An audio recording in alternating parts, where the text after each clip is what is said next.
प्रिय दर्शकों, आप सबको सत्यवचन कार्यक्रम की ओर से प्रेम भरा नमस्कार। सत्यवचन परमेश्वर के जीवित वचन का व्याख्यात्मक अध्ययन है। परमेश्वर ने हम सबको अपने नाम की महिमा के लिए बनाया है, लेकिन पाप के कारण हम परमेश्वर की महिमा करने से चूक जाते हैं। हम में से कुछ कह सकते हैं कि हम तो प्रभु की महिमा के गीतों को गाया करते हैं। परमेश्वर की महिमा के गीतों को गाना हमारे लिए एक अच्छी बात है, लेकिन परमेश्वर की महिमा बिना गीत गाए जीवन शैली में परमेश्वर के वचन अनुसार चलने द्वारा सबसे अधिक होती है। दोस्तों, रोमियो की पुस्तक हमें इस बात के लिए निर्देश देती है ताकि हमारा जीवन आशीषमय जीवन बन जाए और हमारे जीवन से आशीष का स्रोत फूट निकले। हम रोमियो की पुस्तक के जिस भाग से अध्ययन कर रहे हैं वह विश्वासियों को दूसरों के लिए आशीषमय होने के लिए प्रोत्साहित करता है। कई बार हम अपने भाइयों के लिए नीति निर्धारित करते हैं, नियम बनाते हैं, लेकिन क्या वास्तव में परमेश्वर इस बात को अनुमोदित करता है? आइए हम इस बात को आज के अध्ययन से जानें। लेकिन आपसे निवेदन है कि इस अध्ययन को आप ध्यान से सुनें और अंत में पूछे गए सवाल का उत्तर हमें SMS या WhatsApp के द्वारा भेजकर विजेताओं में शामिल हों। आइए अध्ययन आरंभ करें। मित्रों, पिछले अध्ययन में हमने देखा कि हमें अपने अधिकारियों के अधीन रहना है और अपने पड़ोसियों से अपने समान प्रेम करना है। आइए अब हम अपने अध्ययन में आगे बढ़ें और रोमियो की पत्री 14 अध्याय उसके 1 पद को पढ़ें। यहाँ पर इस प्रकार से लिखा है, जो विश्वास में निर्बल है उसे अपनी संगति में ले लो, परंतु उसकी शंकाओं पर विवाद करने के लिए नहीं। ध्यान दीजिए, इसे दूसरी तरह इस प्रकार कह सकते हैं, अब जो विश्वास में निर्बल हैं उसे अपनी सहभागिता में ले लो, परंतु उसकी शंकाओं का न्याय करने के लिए नहीं, अर्थात उसके विचारों और उसके आचरण पर उंगली उठाने के लिए नहीं। यह अध्याय पिछले अध्याय 13 से जुड़ा हुआ है। अब प्रेम की व्यवस्था सक्रिय होती है। अध्याय 13 के अंत में पौलुस अनैतिक एवं अनुचित बातों का खंडन करता है। व्यभिचार, चोरी, झूठी गवाही, लालच, और अब वह संदिग्ध विषयों का खंडन करता है जो धर्मशास्त्र में निश्चित रूप से वर्जित नहीं है। लिखा है, जो विश्वास में निर्बल हैं।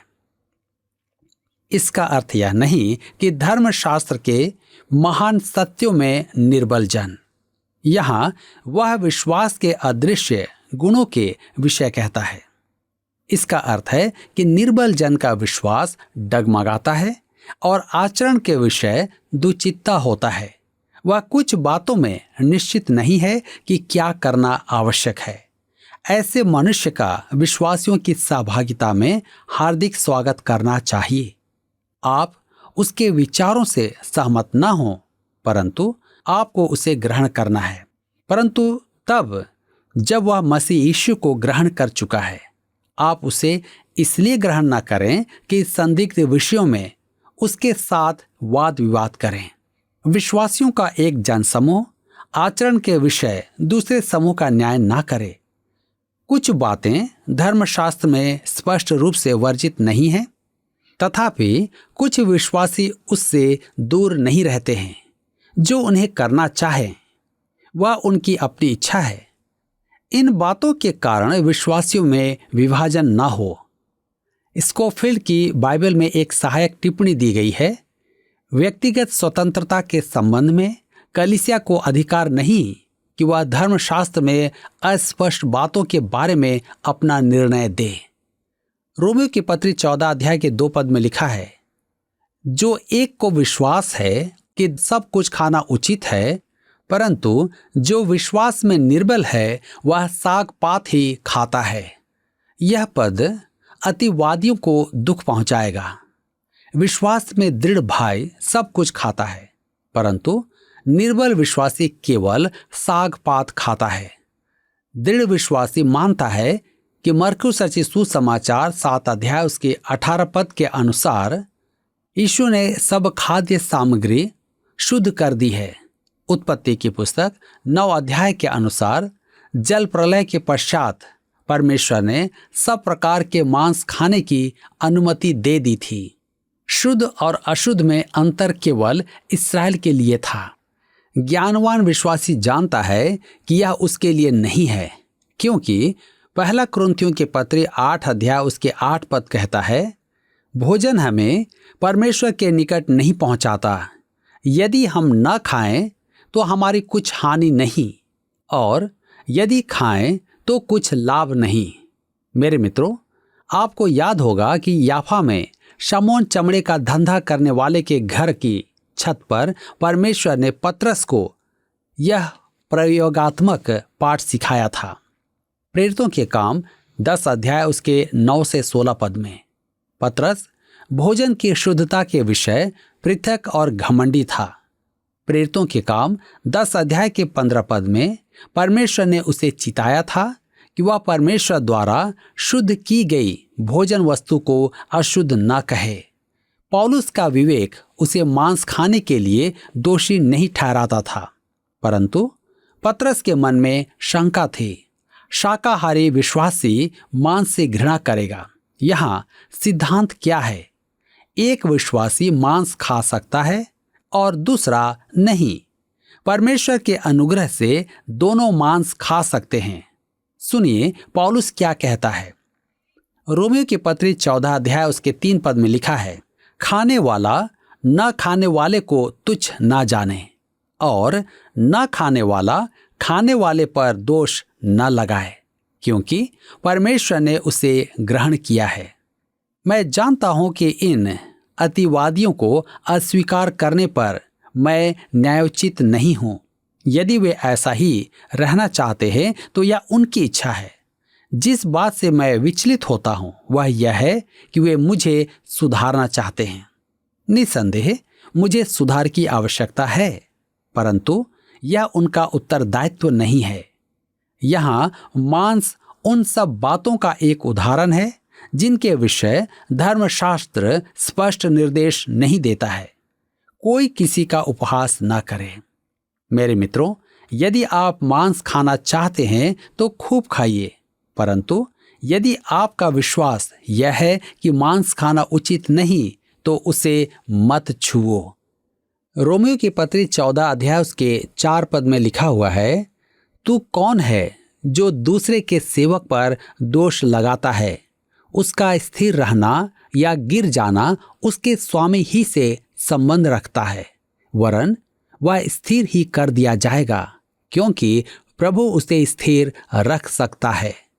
यह एक प्रबल निर्देश है। पौलुस पूछता है, तू कौन है जो दूसरे के सेवक पर दोष लगाता है?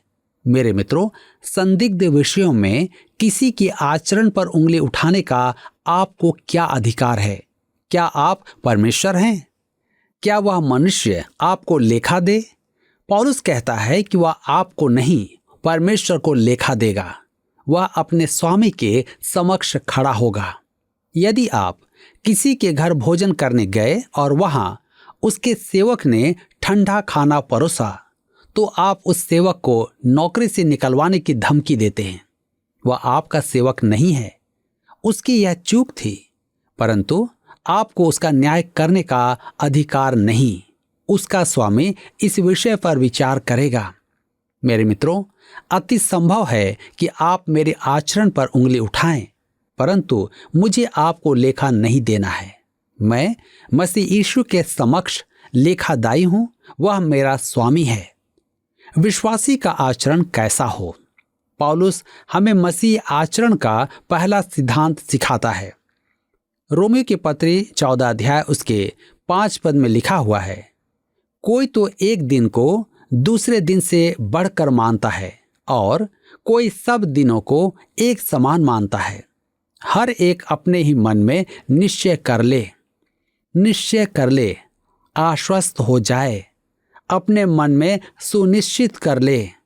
अब पौलुस भोजन आदि के प्रश्नों से हटकर विशेष दिनों के प्रश्नों का उत्तर देता है। कुछ लोग प्रभु के दिन को अलग अलग मानते हैं, कुछ शनिवार को तो कुछ रविवार को। अलग होना है तो दिन को नहीं, विश्वासी को होना है। विशेष दिन महत्वपूर्ण नहीं होता है।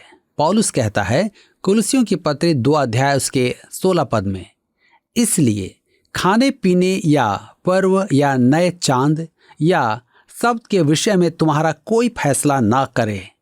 आप मुझे यह न कहें कि मैं किस दिन को पवित्र मानूं। मैं इस विषय में आपके प्रति उत्तरदायी नहीं हूं। मैं प्रभु समक्ष उत्तरदायी हूं, वही मेरा स्वामी है। सेमिनरी के समय मैं ऐसे समुदाय में था जो विश्राम दिवस का दृढ़ता से पालन करते थे। वे रविवार को विश्राम दिन मानते थे। वे रविवार के दिन यात्रा नहीं करते थे। मैं रविवार की सुबह प्रचार करने के लिए शनिवार की शाम को प्रस्थान करता था। मेरी कलीसिया के अधिकारियों ने मुझसे पूछा कि गाड़ी अगले दिन किस समय वहां पहुंचती है। मैंने कहा रविवार की सुबह।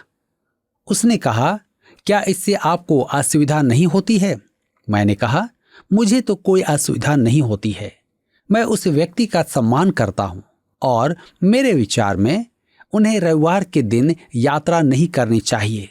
परंतु जब मुझे एक प्रचार क्षेत्र से दूसरे प्रचार क्षेत्र में पहुंचने के लिए कभी रविवार के दिन यात्रा आवश्यक हो तो मैं यात्रा करता हूं। मुझे कोई संकोच या पछतावा नहीं होता है। पौलुस कहता है कि हम जो भी करें हमें अपने मन में निश्चय कर लेना चाहिए। हर एक अपने ही मन में निश्चय कर ले। इसका मूल अर्थ है लबालब भरना। मन, मस्तिष्क, इच्छा और संपूर्ण मानस में लबालब भर लें। विश्वासी को वही करना चाहिए जिसमें वह बिना शर्त परिपूर्ण रूप से समर्पित हो। मेरे मित्रों, आप परमेश्वर के लिए कुछ भी करें, आपको संपूर्ण जोश के साथ करना है। मेरे विचार में जिस प्रकार कुछ लोग रविवारीय आराधना में जाते हैं वह पाप करने के स्वरूप है। क्या आपने कभी लोगों को फुटबॉल मैच देखने जाते देखा है? जब उनका अपना कॉलेज निरस्त हो, खेल खेल रहा हो, जैसे वे आराधना में उपासना करते हैं। जहां तक मेरी बात है, फुटबॉल का मैच नहीं देखता क्योंकि मेरे लिए वह समय गंवाना है, परंतु मैं उसके दर्शकों की आलोचना नहीं करता। यह उनकी अपनी अभिरुचि है।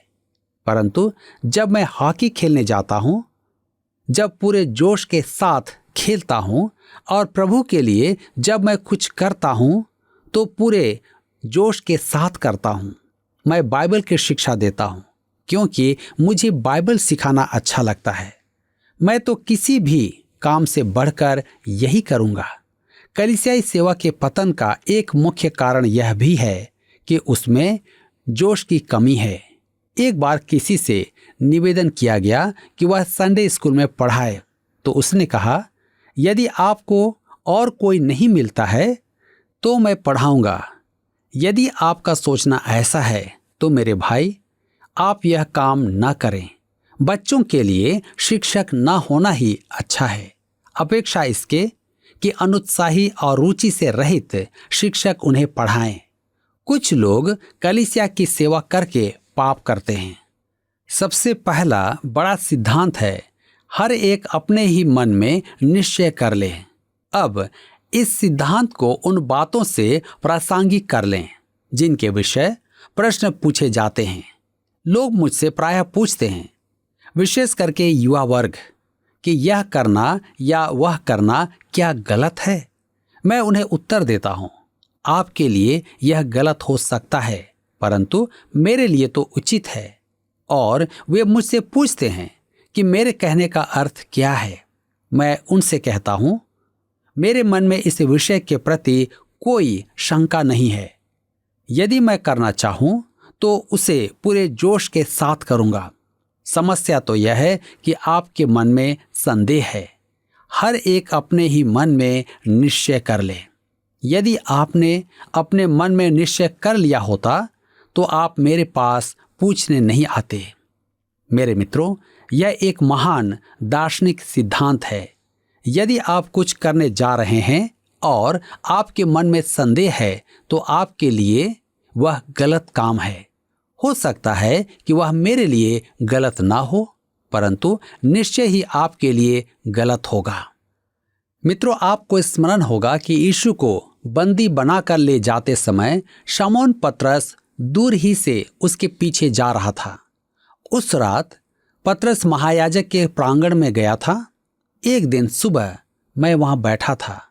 मैं पुराने यरूशलेम में एक होटल में ठहरा हुआ था। मेरा मुंह किद्रोन घाटी की ओर था। सूर्योदय के कारण वह घाटी क्षेत्र पूर्ण रूप से चमक उठा। वहां मुर्ग के बांग नाम से कॉक क्राइंग नाम का एक आराधनालय है। यह उस स्थान पर बनाया गया है जहां महायाजक का न्याय आसन था। वही कैफा का घर था। इसी स्थान पर पतरस ने 3 बार यीशु का इनकार किया था। मेरा मन तो यह कहता है कि पतरस को उस रात वहां नहीं जाना था। दूसरी ओर यूहन्ना, जिसका घर यरूशलेम में था, वह भी वहां गया था। महायाजक के महल में वह परिचित था। उसने प्रभु का इनकार नहीं किया था। यूहन्ना के लिए तो वहां जाना उचित था, परंतु शमौन पतरस के लिए नहीं। शमौन पतरस एक दुर्बल भाई था। आज एक निर्बल भाई, विच्छेदित भाई है।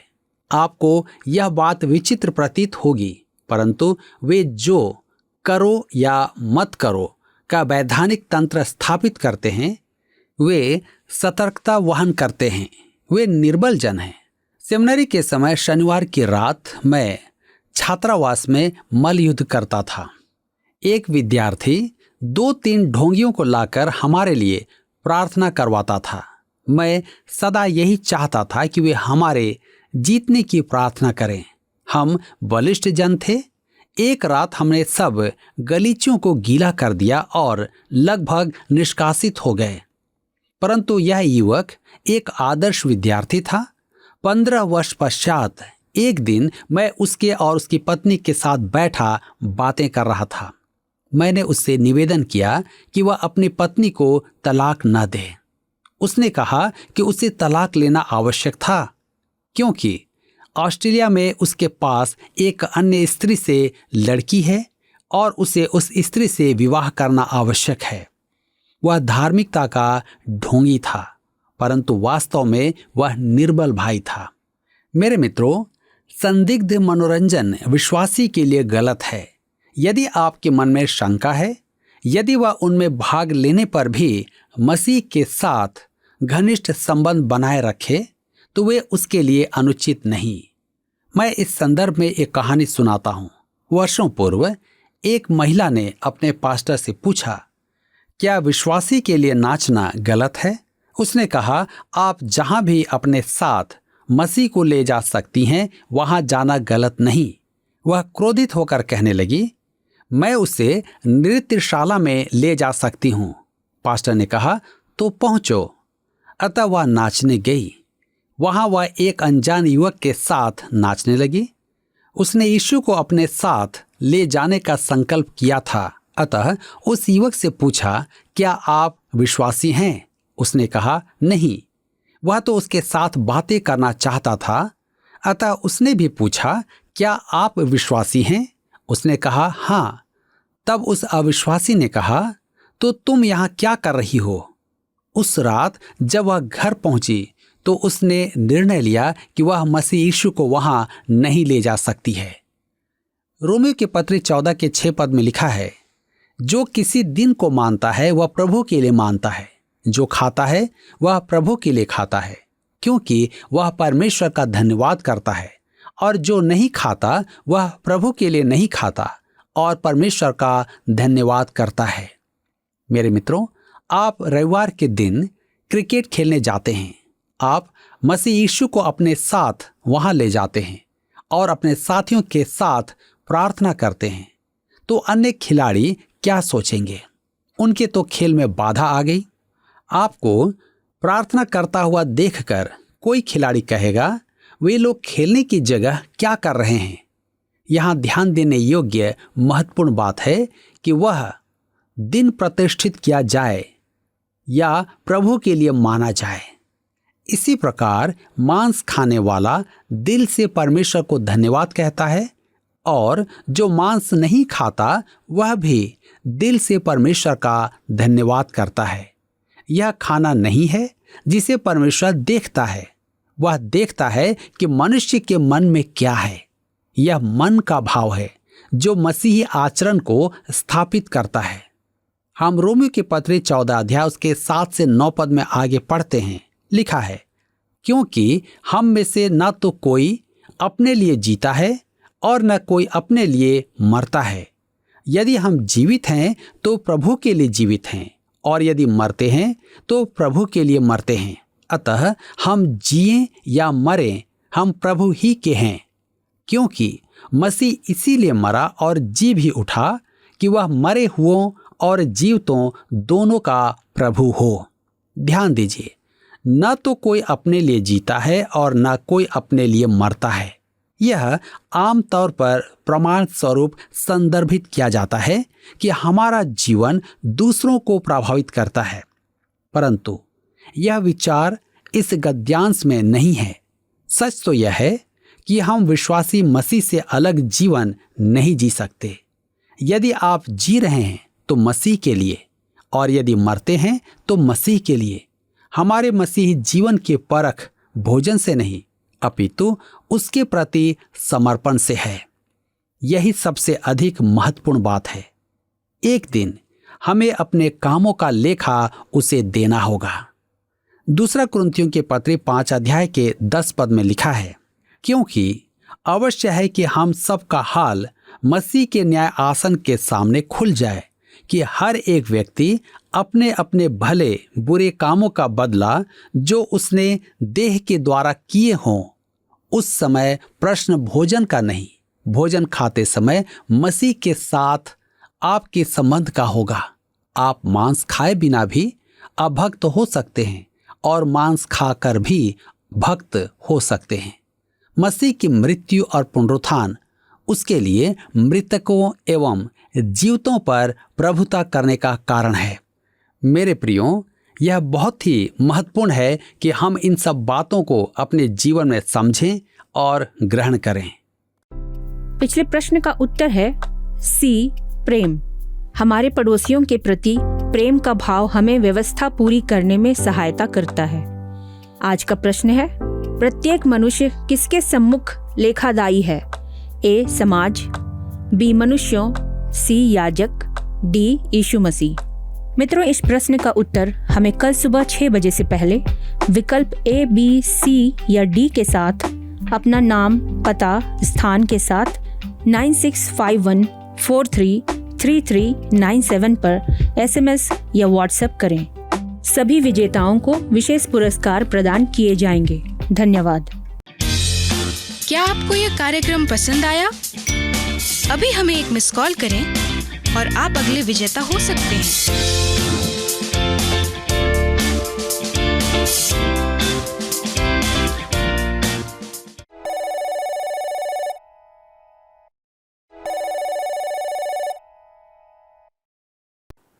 मित्रों, हमने इस बात को देखा कि परमेश्वर ने हम में से हर एक को विशेष योग्यताएं प्रदान की हैं, पर परमेश्वर चाहता है कि उन योग्यताओं को हम उसके विश्वासियों की उन्नति के लिए उपयोग करें। हर एक व्यक्ति किसी न किसी बात में कमज़ोर है और किसी न किसी बात में किसी के लिए उत्तम है। परमेश्वर जिस बात में हमें किसी से उत्तम बनाता है तो वह चाहता है कि हम उसके द्वारा उसकी सहायता में उस योग्यता का उपयोग करें। दोस्तों, ये मसीही चरित्र का प्रदर्शन है। यदि हम परमेश्वर के महान भेदों को जानते हैं तो ये हमें सावधान करता है कि हम उसके मार्ग में बढ़ने से कभी भी ना चूकें।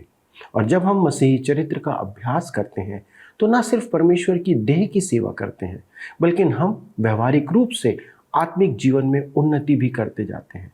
इसलिए हमें अपने कमजोर भाई की सेवा के लिए सदा तत्पर रहना चाहिए, क्योंकि यह प्रभु में हमारी उन्नति का प्रमाण है।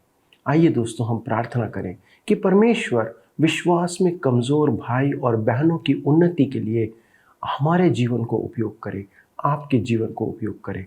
और यदि आप इस बात के लिए आज राजी होते हैं तो आइए हम प्रार्थना में समर्पण करें। हमारे स्वर्गीय पिता, हम धन्यवाद देते हैं प्रभु कि आपने प्रभु यीशु मसीह में हमें इसलिए चुना कि हम लोगों के लिए आशीष का कारण ठहरे। हमारे सभी दर्शकों के लिए प्रार्थना करते हैं जो आज अपनी योग्यताओं को आपकी सेवा के लिए और दूसरे भाई बहनों की समाज की उन्नति के लिए उपयोग करने को तत्पर है। प्रभु आप उन्हें अपनी महिमा के लिए इस्तेमाल करें, उन्हें अवसर दें प्रभु कि वे इस योग्यता को आपकी महिमा के लिए उपयोग करें।